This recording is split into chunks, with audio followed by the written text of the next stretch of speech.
All right. Good evening, everybody. We're back. We've got Josh and Luke, and hopefully Jed will be able to join us. He's a little hung up at the moment, but we're moving on with the imagination essay or the fantastic imagination essay. And I'm just the last place we left off, Jed and I was talking about the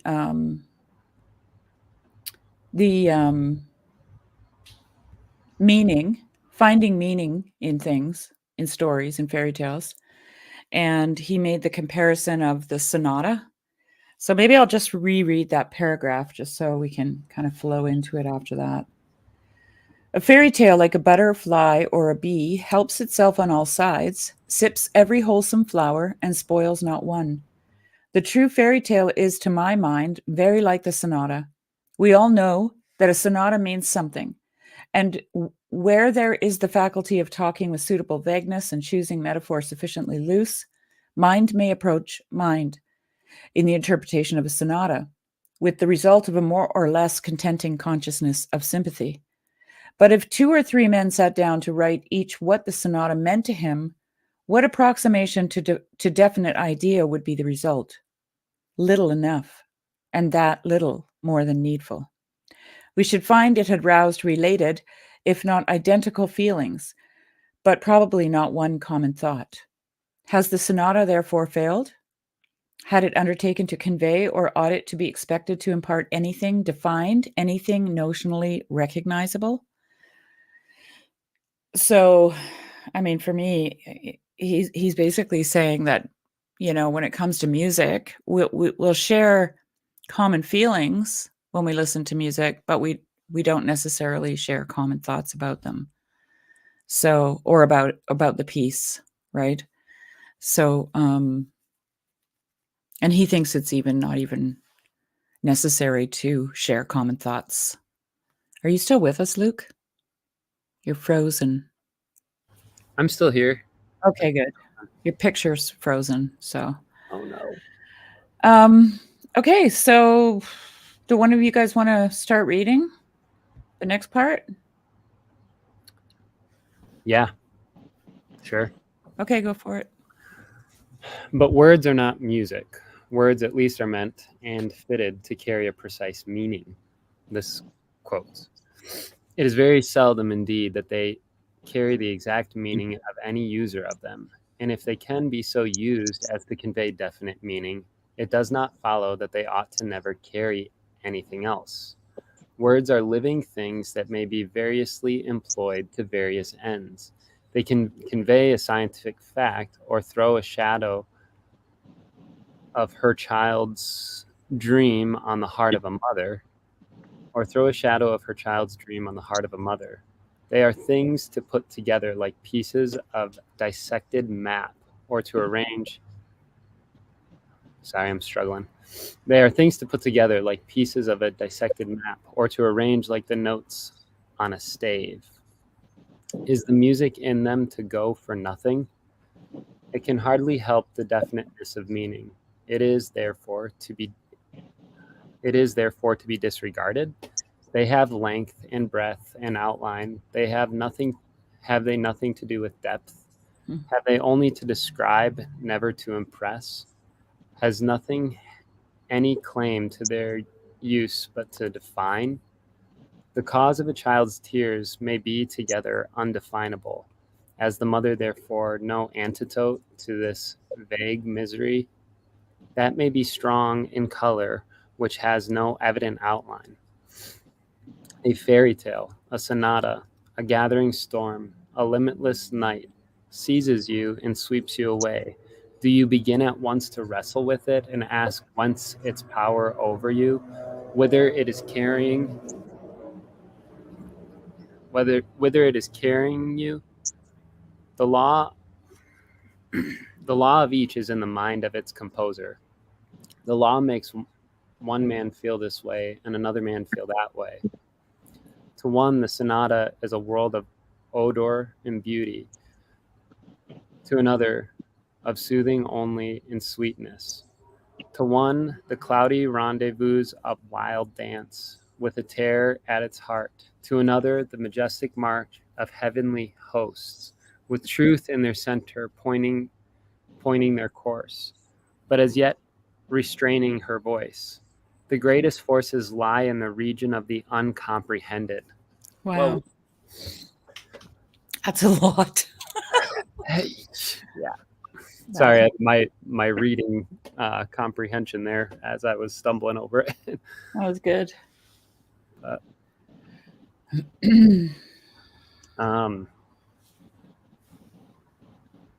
So let's just remind ourselves of the question. But words are not music. Words, at least, are meant and fitted to carry a precise meaning. And Jed and I kind of touched on this before. Like, I didn't know that was coming. I didn't remember. But because we were talking about the fact that before this, he talks about subjective meaning, right? Like what he actually says, why do you need assurance that you're getting my meaning out of the story? Why do you need that kind of assurance? Which is a really personal question, you know? Like I think it's designed to make you look inside of yourself and ask yourself the question, why am I looking for that kind of assurance? And then he says, maybe your meaning is superior to mine, you know? So, but it's not and I talked to Dominic about this. It's not an arbitrary meaning like postmodernism would have you believe, right? Where you can just design your own meaning and hold it up and say, this is how I see it. Because the forms contain the meaning already, right? So if the story lies in the region of the law, moral law, which he talks about beforehand, then and out of that law, like the law he describes as the soil, right? And out of that soil grows beauty, and beauty is indicative of truth, right? And truth is vitality. Like, so that's how he sees that. And it's an organic movement, right?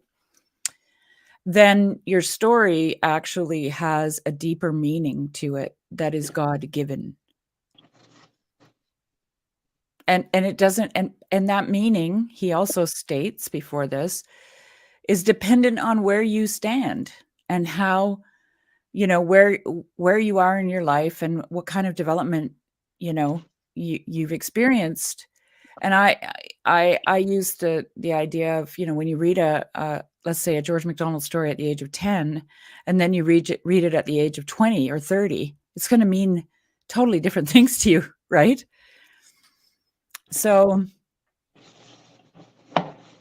he's just reiterating this idea of a subjective meaning, but allowing that meaning to be, right, and not judging it, and also not having the kind of assurance, or not needing that kind of assurance that, you know, it's all just laid out for you and dictated, and you don't have to make your own, have your own thoughts about it.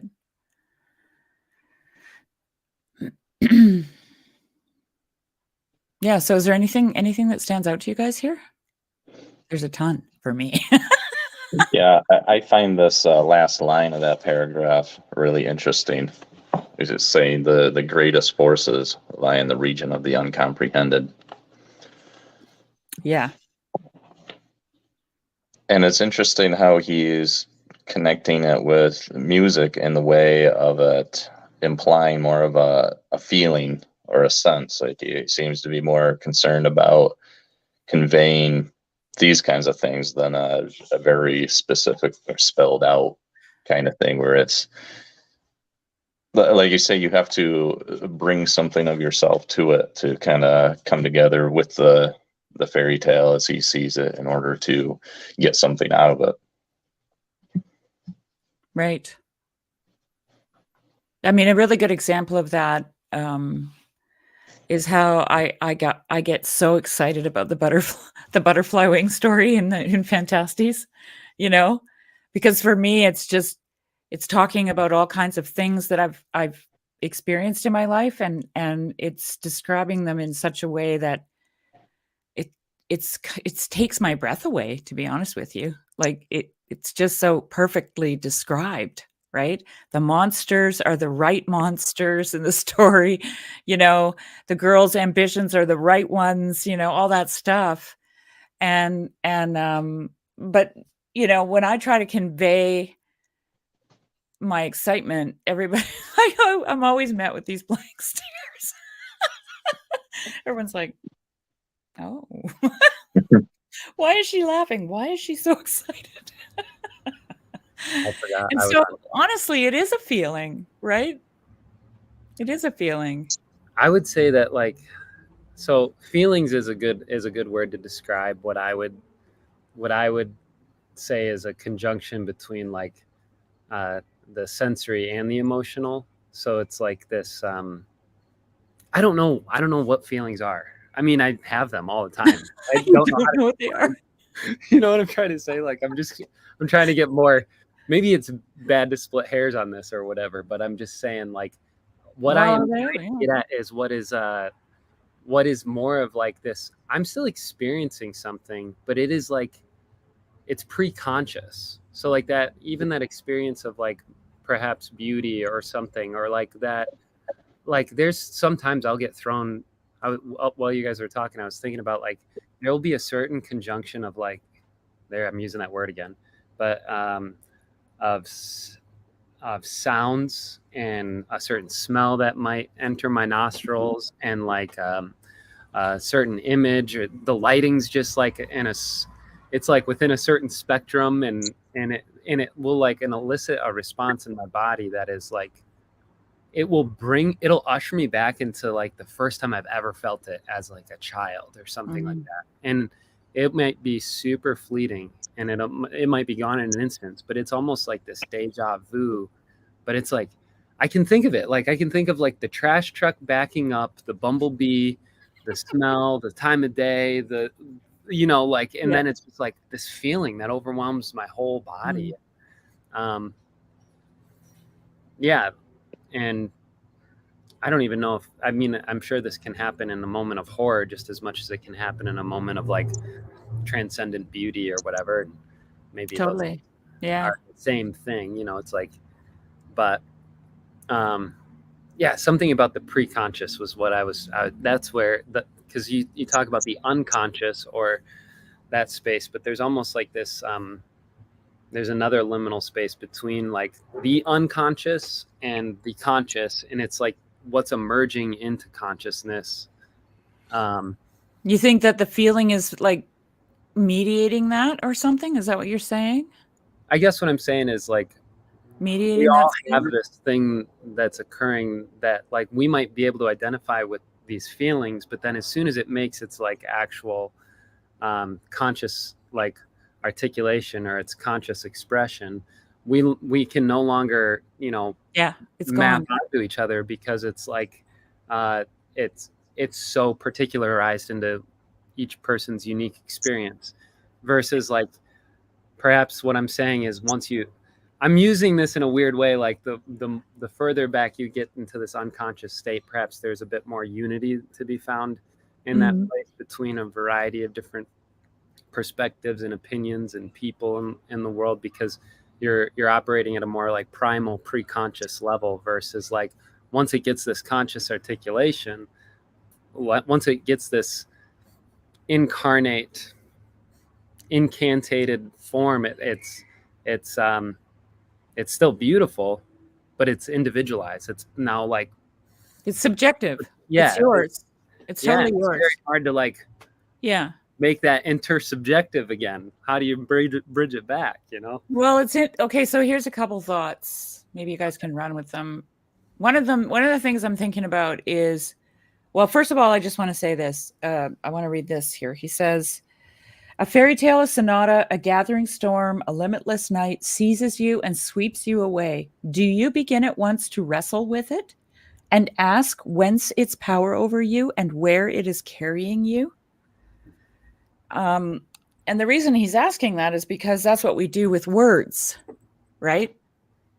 So the words come along, and then we go, oh, where did that come from? And what does that mean? And where is it? What would happen if I believed that? If I, but we don't do that with the feelings that we feel when we're confronted with music or beauty, essentially, right? Mm. We just let it sweep us, like take us, right? Yeah.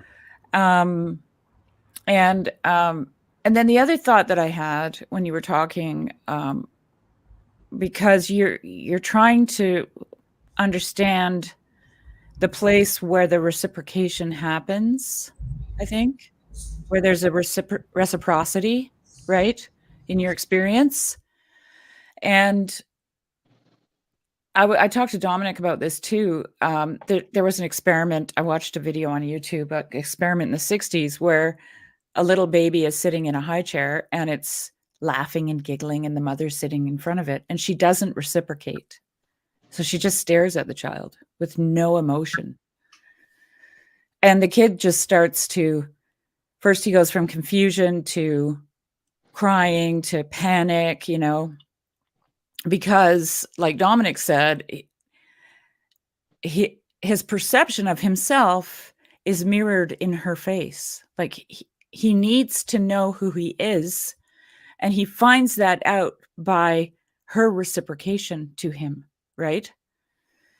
And then Dominic said something really great. He said, it's no wonder, because our world is so unenchanted. It's no wonder people are in that state, because the world is not smiling back at them. And I thought, wow, that is a deep insight, right? Yeah.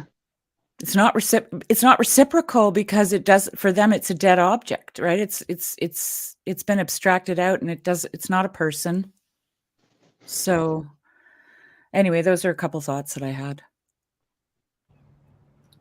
I think this is interesting in how I'm remembering some of his writing in the other essay on the imagination and its culture, and how he talks about what I think is something very similar here, the uncomprehended feeling being brought out in language, but it's originally coming through a poetic way of interaction with the world, where it's looking at the outside world and finding something that seems to match this emotion or this feeling that's being experienced by the individual, and then they can kind of latch onto that, where like the outer world of nature is a wardrobe, and you can find that thing that fits with that emotion, and it ends up being brought out that way.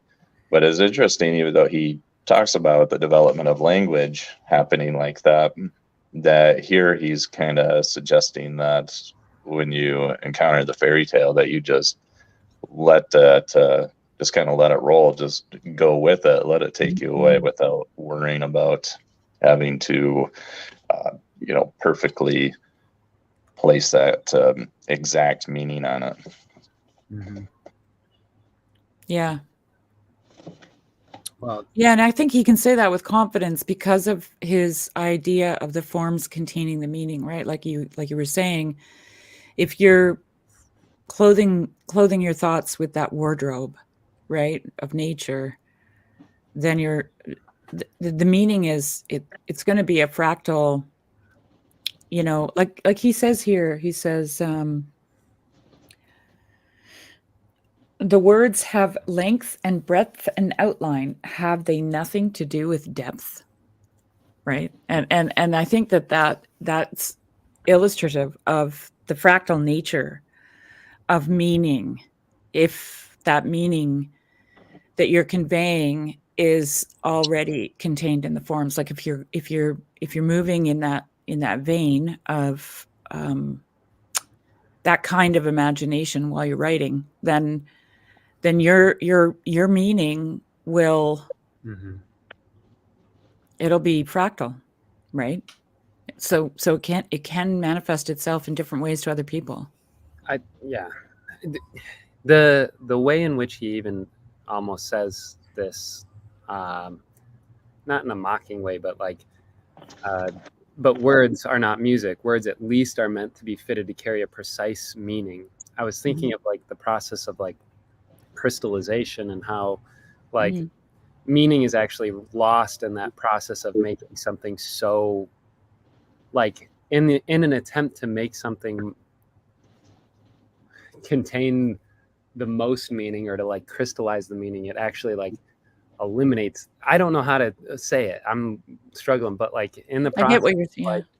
Yeah. like trying to make something so precise, you lose the meaning that is otherwise there. You lose the ambiguity that is like meant to be there, that Mhm. provides in its meaning, versus like the precision, the crystallized form doesn't allow any play for the imagination, doesn't allow any movement of the mind really in cognition. Like all it needs to do is, like for instance, if you think of a photograph or you think of any crystallized image or whatever, like it is so dead on. You don't even need to consult the faculties of memory or like any sort of abstract like thinking, because it's giving you everything you need. It's like almost too easy. And so like words, for instance, are these, especially if we're talking about words that used to at some point contain, like now they're just dead metaphors that we're throwing around.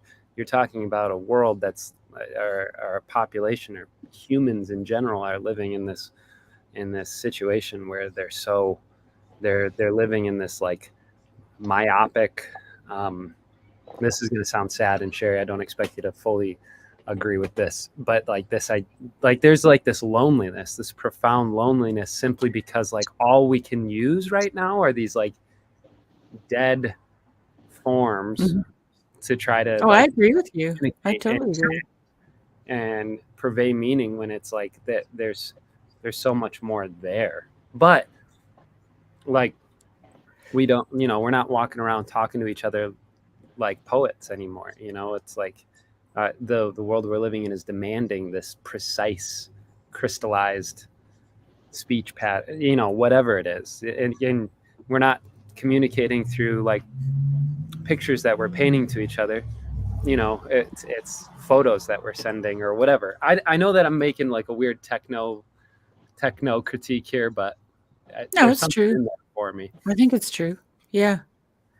It's behind a glass, it's behind a wall, it's ossified, right? It's not like he says, where is that now? Did I go below where we are? No. Up above, he says the mind of man is the product of live law. It thinks by law, it dwells in the midst of law, it gathers from law its growth. With law, therefore, can it alone work to any result. And then further down, the next paragraph, he says, in the moral world, it is different. There a man may clothe in new forms, and for this employ his imagination freely, but he must invent nothing. He may not, for any purpose, turn its law upside down.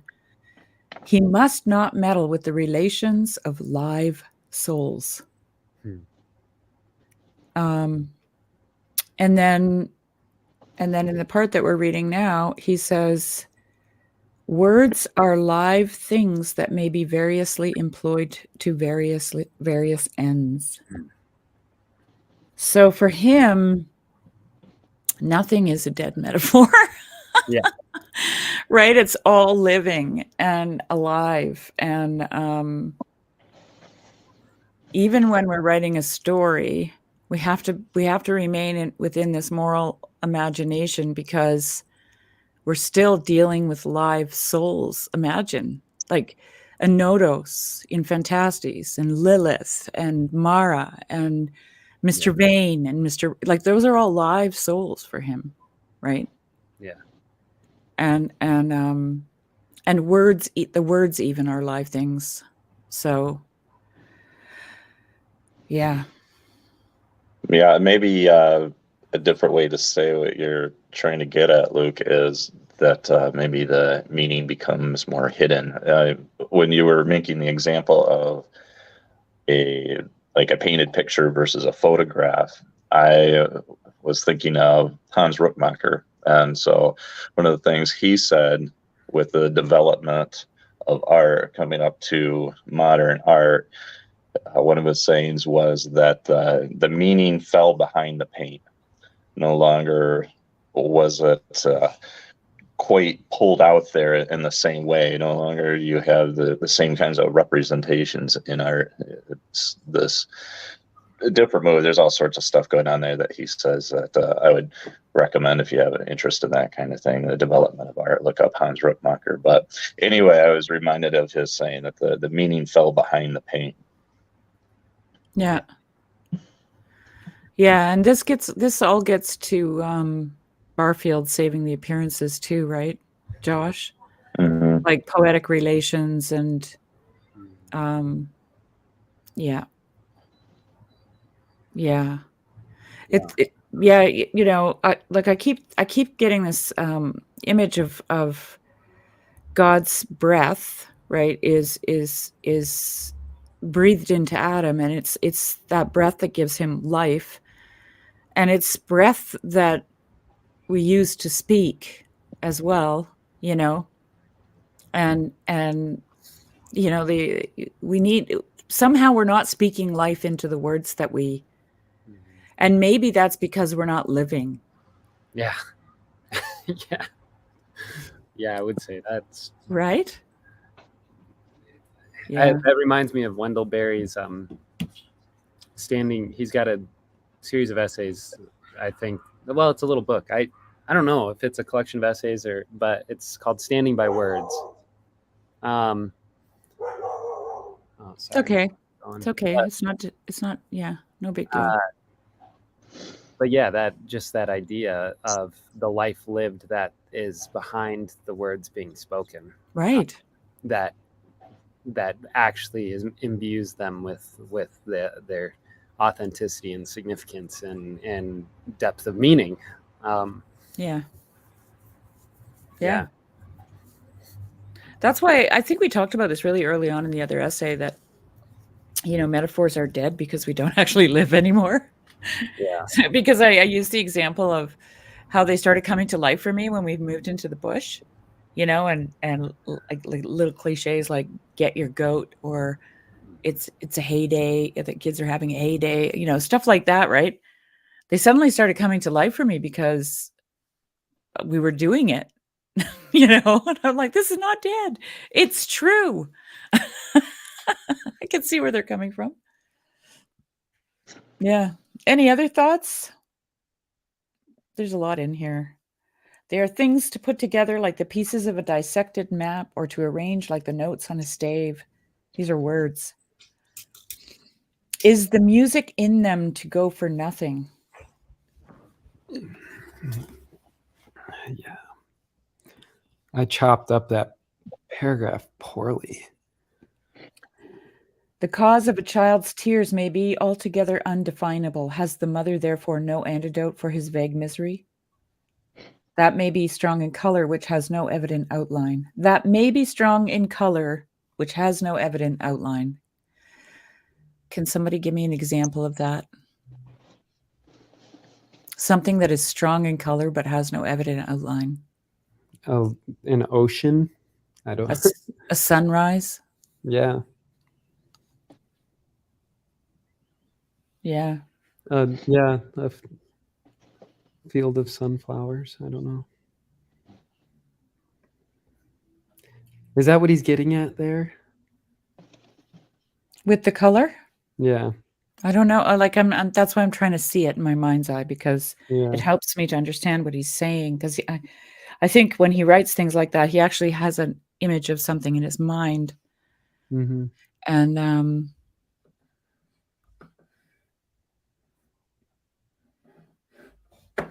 somebody just popped a little note here. Hello. Northrop Frye. I didn't know that Jung wrote on the imagination. Oh, that's interesting. And I have not dived into Northrop Frye at all. I know. I've always wanted to, because he's a fellow Canadian. Should we go to the next one, or do you have anything else to say, Josh? I did just have one thought that Sure. I would say that kind of fits along with some of this other stuff since you brought up Owen Barfield. Have you read Lewis's Ransom trilogy or Space trilogy, whatever you want to call it? What is the first book in the series? I think I've read that one, but Paralandra. The Paralander's second. There's Out of the Silent Planet. Oh, is yeah. the Out of the first Silent- one. Yeah. yeah.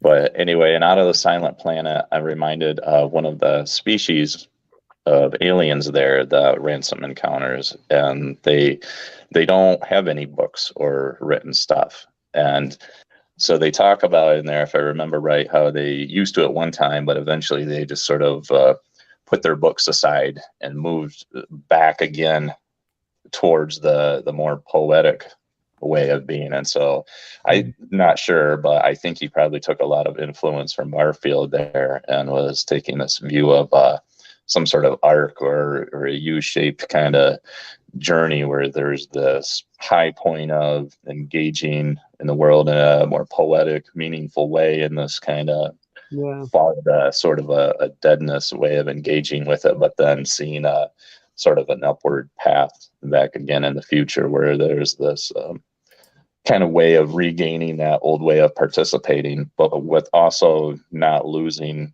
the other things that came along the way. Like maybe for us, we might say something like the development of the ego, where we maybe are able to retain that self-awareness, high self-consciousness, but still again be able to like you're saying, Sherry, kind of really live again. I think it's important to note that like last part where, you know, like even like you mentioned, like a final participation would include something like salvaging the ego or something like that, where perhaps in a original participation there was no ego or what have you. Like I'm saying that as an example, like for instance, like even something like maybe not modern materialism, but the emphasis that materialism has put on particularity and precision and I guess what I'm trying to say is like there's a way in which I could see a movement towards a final participation being more seduced by like moving way more closer to like a pre-conscious state or a some sort of place where there is no communication whatsoever. Like we have no use for language anymore, or we have no use for well, okay. Well, you know, Luke, just interrupt really quickly, because in Judaism, the world to come is a world in which there's just God consciousness everywhere, and no man needs any man to teach him, right? Yeah. And St. Paul talks about, you know, one day we will know as we are known. And I've always had the feeling, if that's true, then why would we need language? Why would we need, like, you know, not saying that we won't have it, but I'm just asking the question, if we know as we are known, and I think that's both, you know, personal to us, like we can know ourselves in such a way that we actually know who we are, like really know who we are, and know the other in that way too, right? Yeah. There's like a recognition of something that we have never seen before, which is what that white stone name in Revelation is hinting at. Because when God puts the name on your forehead, you're like, I can't remember exactly what the verse says, but it's kind of gives me the impression that you're going to be like, oh, of course, you know, why didn't I ever see that before? You know, but yeah, so. And then also you will know as you are known by God, right? As God knows you, you will know. Yeah. And Sorry, I'm interrupting. Go ahead. No, Go ahead. but what I like about the known is to be known as you are known is it includes the particularity of who you are. It Yeah, includes the it the does. the uniqueness. Yeah. And it so I guess I think that's what's hard in my mind is I think like moving into a place where language isn't necessary almost seems like a movement out of that particularity. And I think that's a misconception in my own mind because I think you could have a I don't know why I'm going there in my head, but I guess Well, you know, lately I've been thinking about the whole idea of uniformity, how people they tend towards uniformity, Mhm, right? So that, like I went to a very conservative Plymouth Brethren chapel, right? mhm. And they don't even call themselves a church because that's too high. It's chapel. And after a while, like all the women look the same. Like they're all wearing the mid-length skirts and their hair is long and they don't wear makeup and they don't wear jewelry and they all have little head coverings and, you know, and everything starts to get this uniformity. And I remember looking at that and saying, why does this happen? Why do people, in an effort to be unified or to feel unity in God, Mhm. start to look like each other? And then in essence, they flatten it right out, right, into uniformity. And recently I had this little epiphany, you know, that what we do to achieve unity is we collapse the particular into the unity instead. And what God does, and this is incarnation, is he collapses the unity into the particular. That's incarnation, Yeah. right? He drops it in from above, right? And we just want to flatten it all out and then we end up all just looking the same. And if you look across any kind of grouping of people, they tend to do that.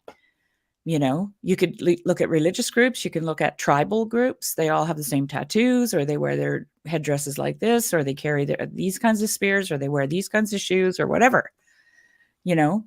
And language, I think language is actually an outcropping, you know, in a way, because that it becomes particular to that group, right? And it unifies them culturally.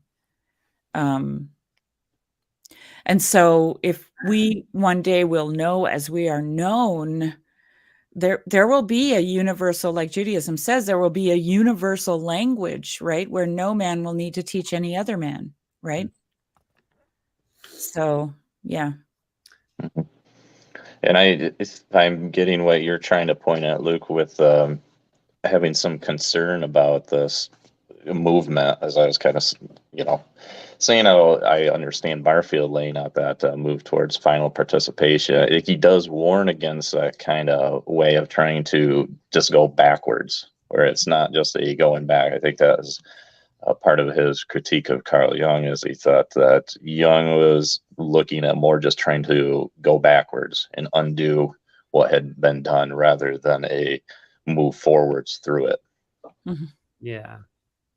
Well, I'm almost I feel like I'm almost failing to say what I want to say, but here's where my head's at is like I keep on thinking of is it The Great Divorce where like they get off the bus and their feet have to become calloused because the grass is so sharp they can't even walk on it. And this is heaven. This is C.S. Lewis's a sort of imagination in regards to like what it takes to become even more real. And in a certain sense, my understanding of what it means to become more real is to become even more matter than we already are matter. Like even more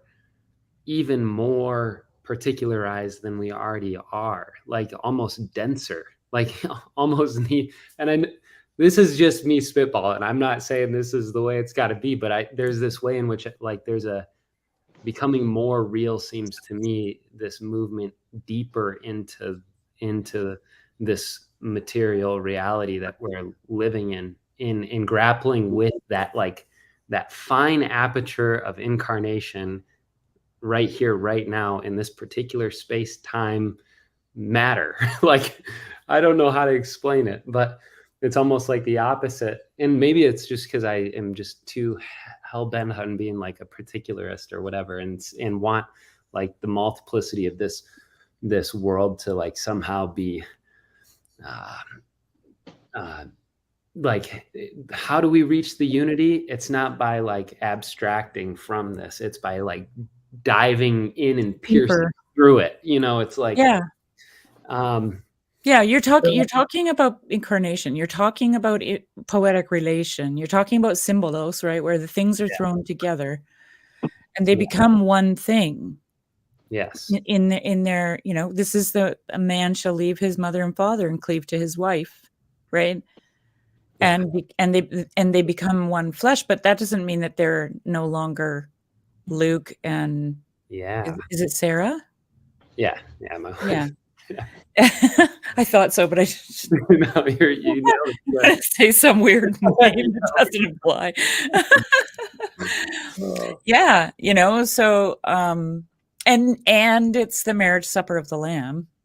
It's like when I read the Golden Key, I'm like, this is just like my marriage. Oh, wait a minute.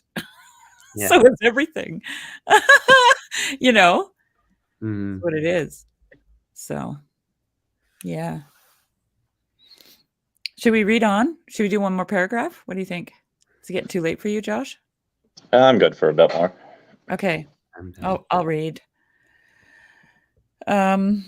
So the question, the person he's in dialogue asks this, but a man, I think this is where we are. Oh no, We're in. Are we there? Okay, there's no question. So he ends with, the greatest forces lie in the region of the uncomprehended. I like to call it the unseen as well. Like I was talking to my son and his girlfriend once, and I said to them, the world of the unseen is actually more real than the world that you see. And then I said, for example, what holds you guys together? Can you see it? It's love. What is, it's, you can't see it. So anyway, I will go farther. The best thing you can do for your fellow, next to rousing his conscience, is not to give him things to think about, but to wake things up that are in him, or say, to make him think things for himself. The best nature does for us is to work in us such moods in which thoughts of high import arise. Does any aspect of nature wake but one thought? Does she ever suggest only one definite thing? Does she make any two men in the same place at the same moment think the same thing? Is she therefore a failure because she's not definite? Is it nothing that she rouses the something deeper than the understanding, the power that underlies thoughts? Does she not set feeling and so thinking at work? Would it be better that she did this after one fashion and not after many fashions? Nature is mood engendering, thought provoking. Such ought the sonata, such ought the fairy tale to be.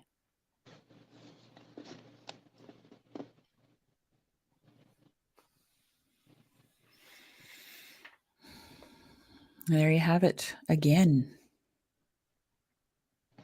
And I think that line where he's saying the best thing that you can do for your fellow man is to wake up things that are in him, or say to make him think things for himself. That reminds me of his opening couple paragraphs in not the Fantastic Imagination, but the other essay, The Imagination and Its Culture, where he talks about education. That the issue with modern education is it tries to like satiate and just like stuff with facts rather than kindle a fire and feed a fire that lets the child or the youth or whoever is going through the learning process to actually desire that, and rather than be satiated. Right. Yeah. Yeah, that's that noble unrest that he that he says we should be experiencing, right? Not a repose, but this noble unrest. I like it that I like the phrase, does she make any two men in the same place at the same moment think the same thing? Is she therefore a failure because she's not definite? I like that.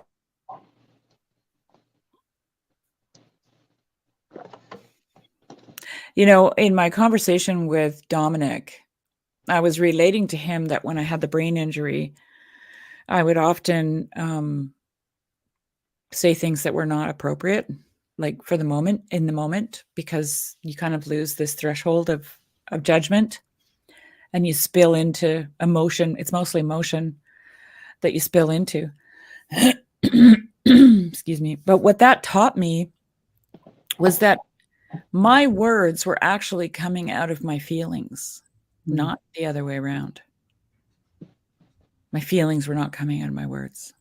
So, like if I felt disgusted with something, I might say it out loud and it might be totally inappropriate because I didn't have the threshold to keep my mouth shut, right? And so then I would say something in a room full of people that I would express my disgust, right, with words. And they'd be like, and because of that experience, I ended up having to watch people's faces to know if my behavior was right or not, because I couldn't judge it at the time, right? So I was like, am I yeah, so I got really good at watching all these little twitches and, you know, things, because I just I was completely dependent, like that little child in that experiment, on the reciprocity, right? To tell me who I was. Am I being a good girl or am I being a bad girl? But anyway, it was just really fascinating to me to learn that I speak from my feelings. And I think we all do. We just don't, because it's that region of the uncomprehended, right? That we can't see it. So it doesn't exist for us or something like that until we're faced with it. Like I became painfully aware of the process of thinking when my brain was injured, because it became really difficult to do, you know? And up to that point, I was just running like a little machine, you know, without thinking. So anyway, just some side thoughts. Yeah. Maybe you did, Luke. Did you ever fall off a roof? I'll do it. I'm thinking back to Josh's comparison with the imagination and its culture, and that essay where it's like that part where he's talking about that void of unknowing, or like the way, basically the way he's talking about it is he's saying the more space you make that's open in unknowing can be, the more the imagination can function, because that's where the imagination flourishes, is in the place of unknowing. Or at least that's the way that I interpreted it in that essay. I don't know if you guys recall that. You mean the noble unrest? Yeah, the noble unrest in that place of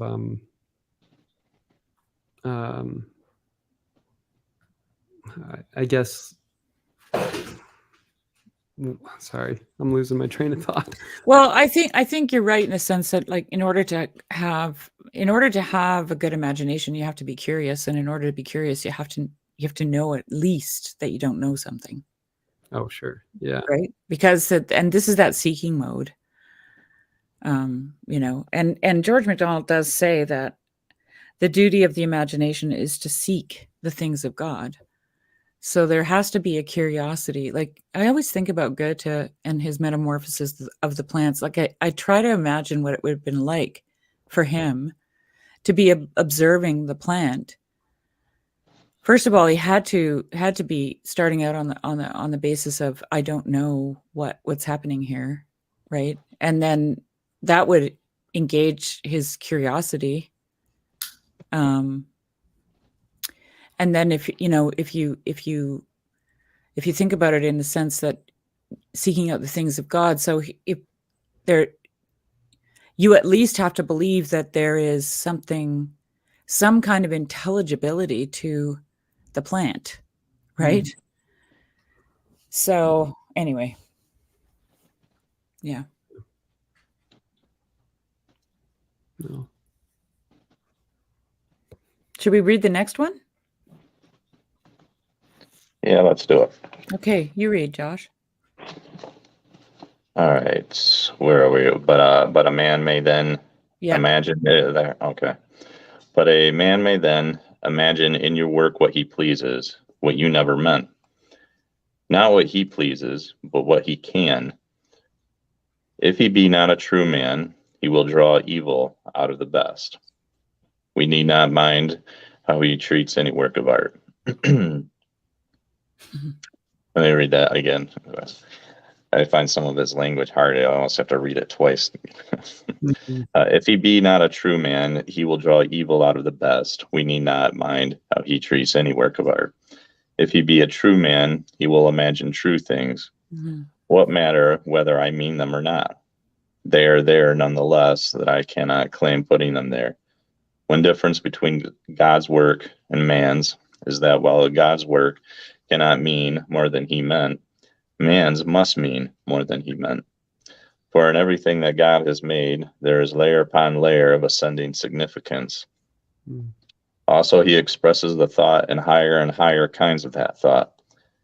It is God's things, his embodied thoughts, which alone a man has to use, modified and adapted to his own purposes for the expressing of his thoughts.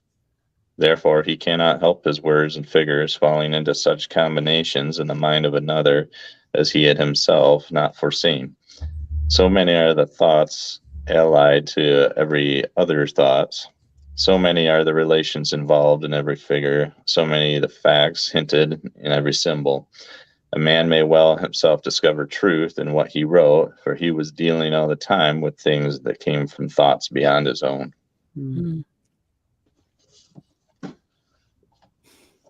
Yeah. This reminds me of the other essay again, where like the imagination of man is couched within the imagination of God. Mhm.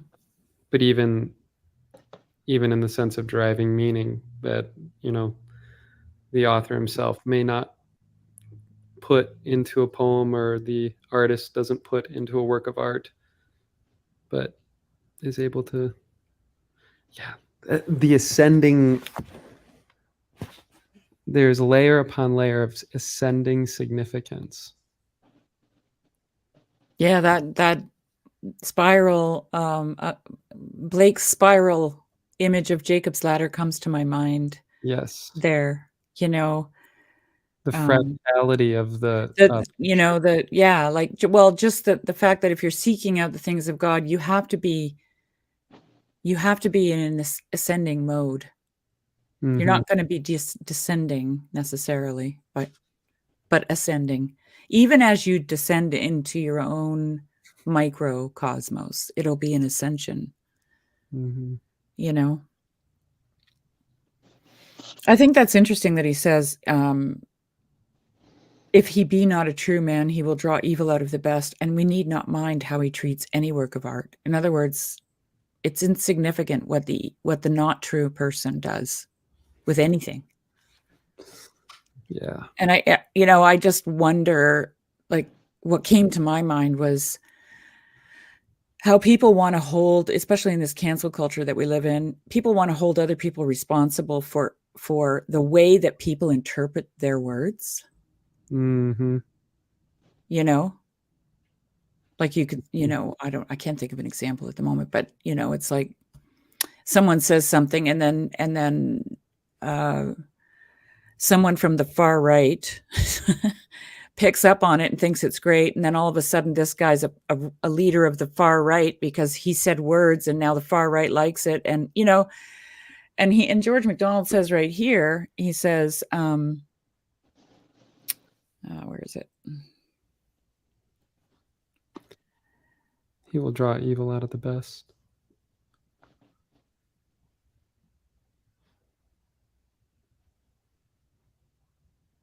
Where was it that I saw that? For in everything that God has made, there is layer upon layer of ascending significance. No, not that part. Which alone a man has to use, modify, and adapt to his own purposes for the expression of his thoughts. Therefore, he cannot help his words and figures falling into such combinations in the mind of another as he had himself not foreseen.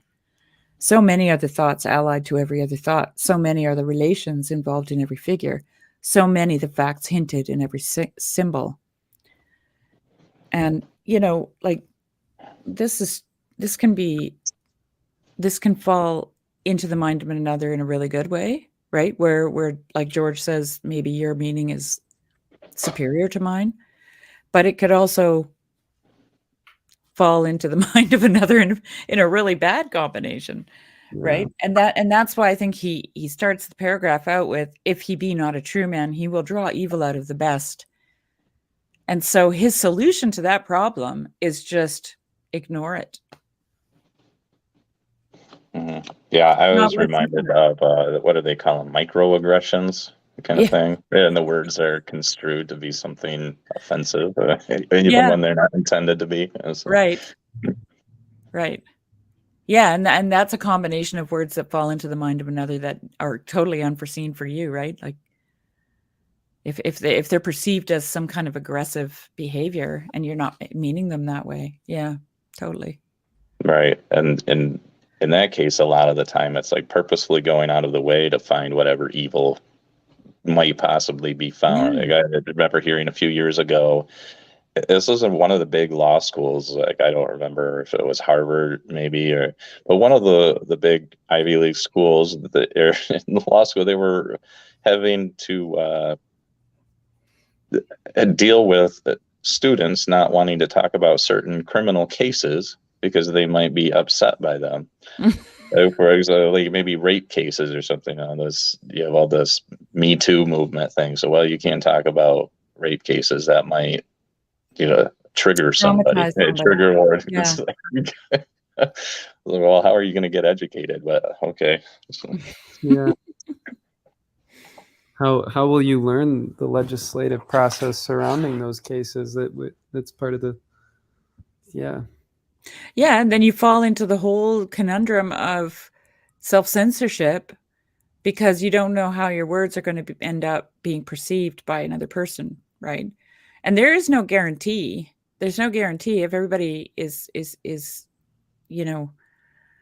apprehending language as subjectively, like getting their own meaning out of it, then you're hooped. Like, so you can either say nothing or just ignore it. Like he says, if he be not a true man, he will draw evil out of the best. And the Victorian word true, it doesn't mean like a guy that wields truth. It means straight. It means like a carpenter's true. You guys know what that is, right? Something that you can build on. Yeah. There's nothing worse than a house that isn't true. You're trying to renovate it.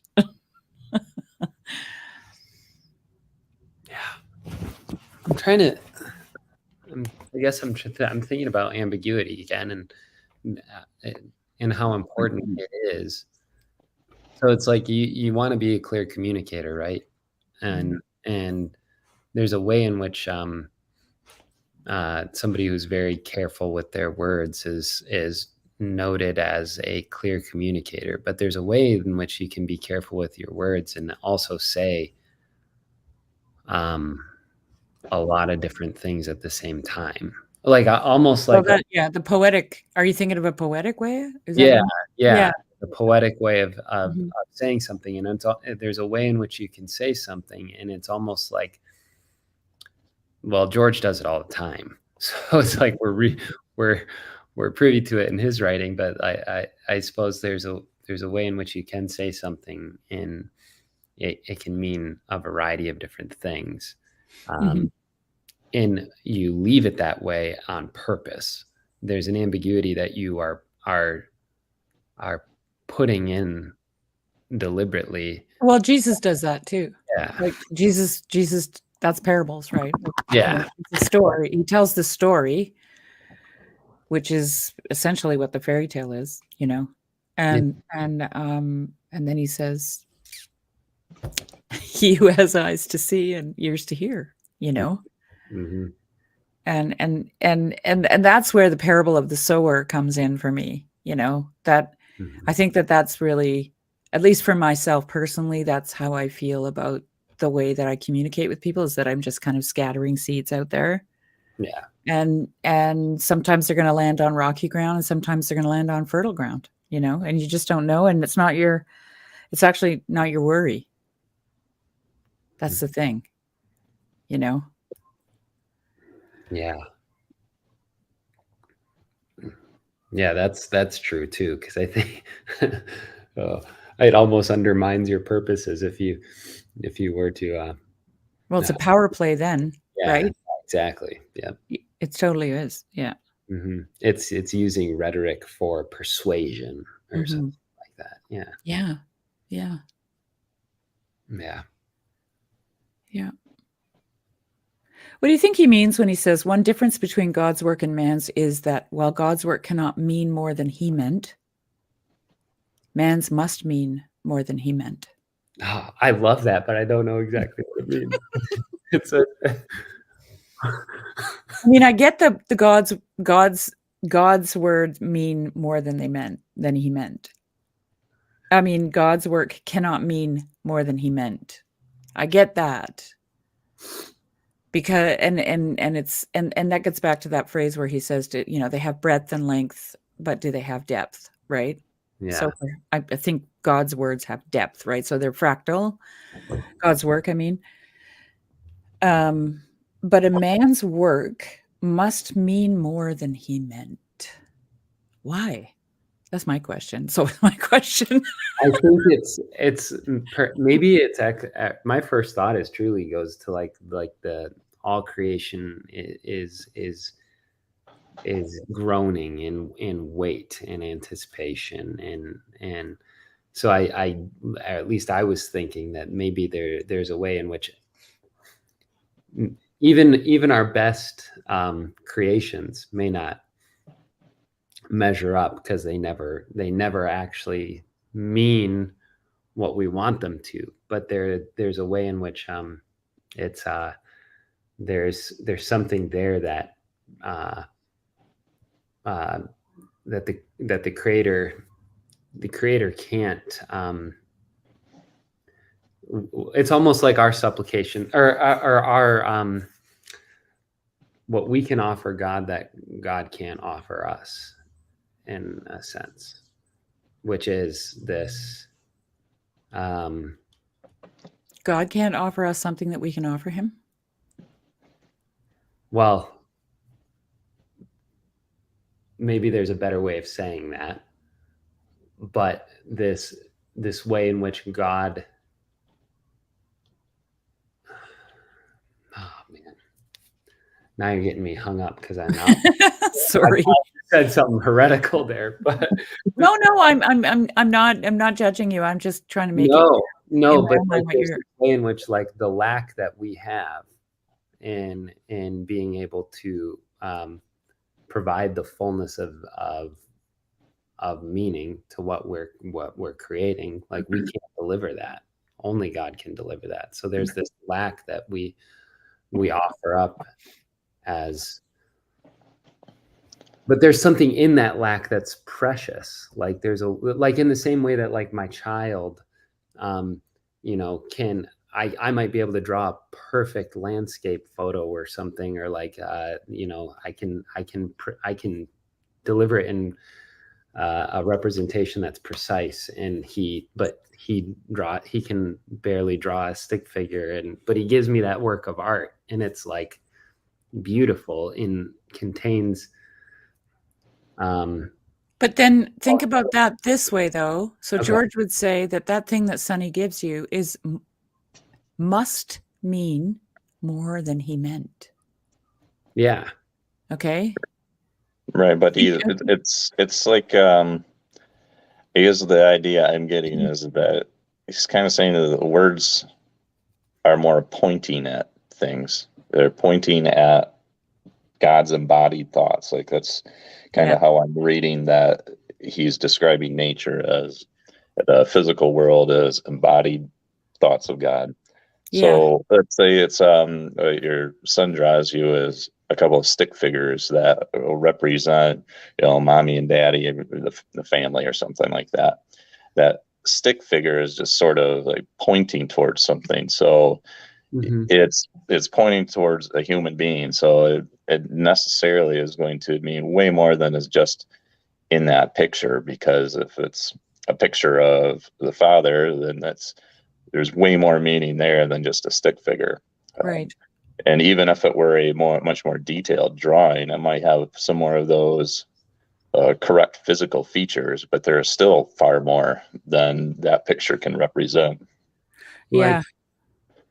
Like God knows the meaning that I'm trying to convey, even though I will never be able to like do it with the finite resources that I have to try to convey that meaning. Right. And like he talks about in the other essay that we don't actually create, right? That we recombine things that have already been made by God. And those things, of course, contain the meaning already. And so when we use our creative faculty for him, we're recombining these forms, right? And they already contain meaning. And so they have to mean more than what we meant, right? And then the other thing that comes to my mind is also when God wants a drama, he makes a Shakespeare. He says that in the other essay, remember? Mm-hmm. Where we would make a book or a play or a machine, God makes a Shakespeare, right? A person. And then that person uses their creativity, recombines those things that God has created out of nothing, and doesn't he say that in the other essay too? Doesn't necessarily understand the virtue that has gone out of him when he did that thing? I think so. That sounds right to me. Yeah.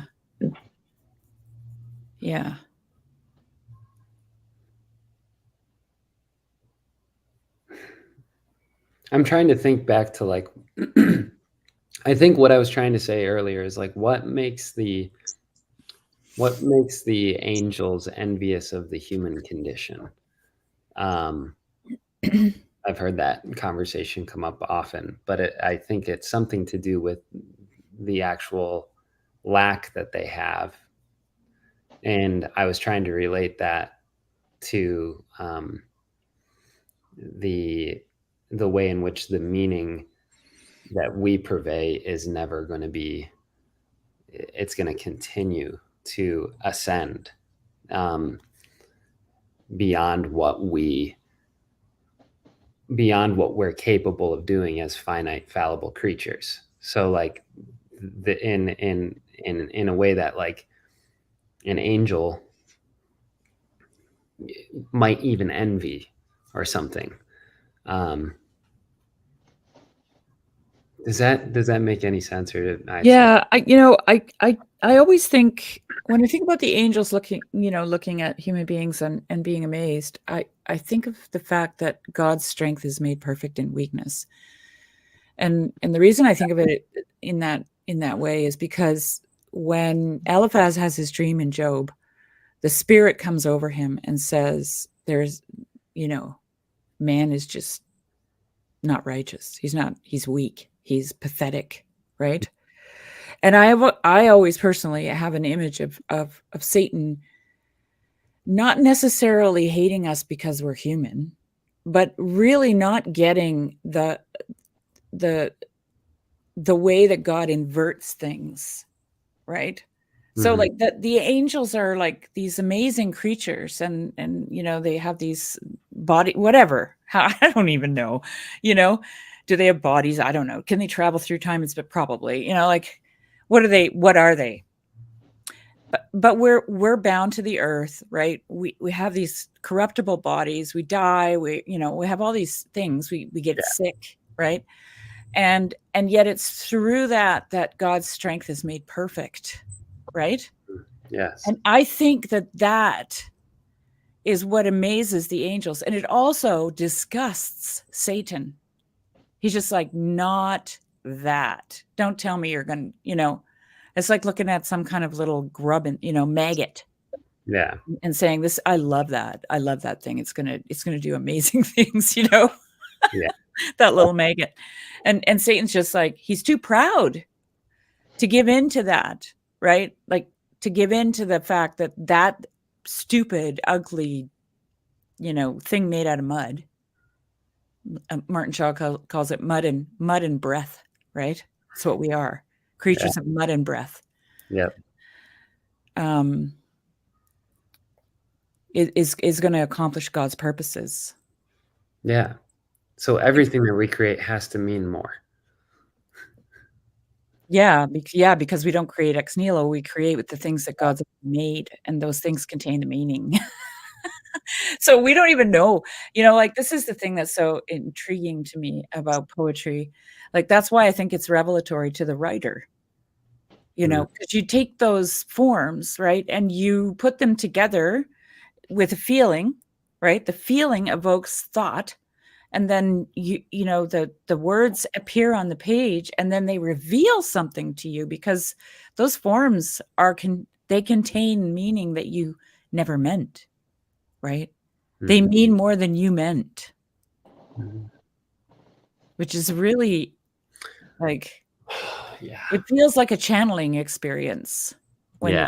you write poetry like that, right? Like it feels like you just channeled something that is outside of yourself, that's transcendent. Yeah. Yeah. Josh, do you write poetry? I occasionally have attempted it, but I can't say too much about my attempts at it. So. I hear you. Yeah. I was Yeah. Yeah, there's something in here I'm trying to think through, and it has to do with the embodiment aspect, the things being incarnated. So I maybe kind of connecting a couple things that have been talked about already and putting them together. Yeah. Thinking of what you were saying, Luke, about like the more real, it's like you need almost more material. And I was thinking of Lewis's portrayal of that in The Last Battle, when they go further up, further in, if you've read that.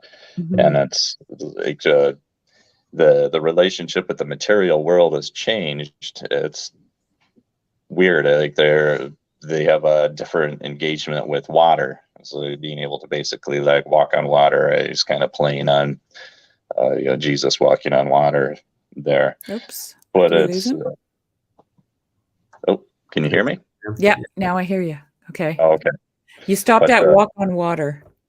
Okay, so yeah, it's like the relationship with the material world has been altered, changed in such a way as to where um, you're able to walk on water, or you're still able to go down into it.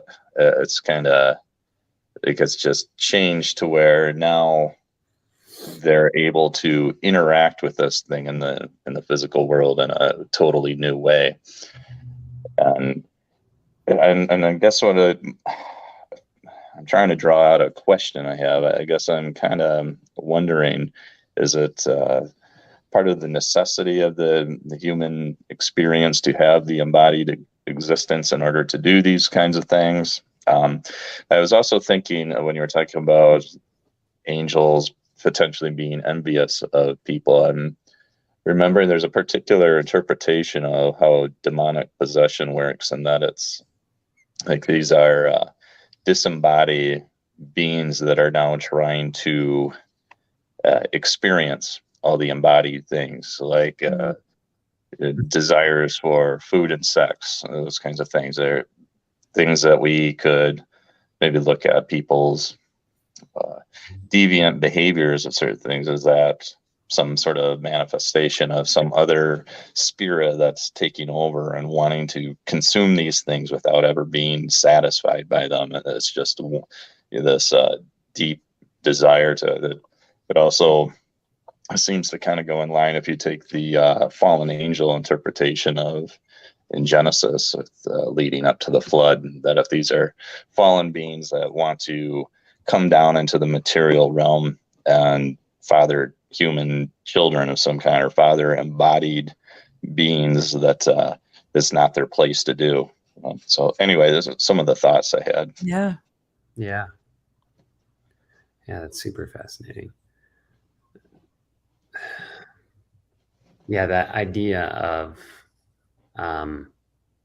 needing to have this experience of fallibility as a human, or have this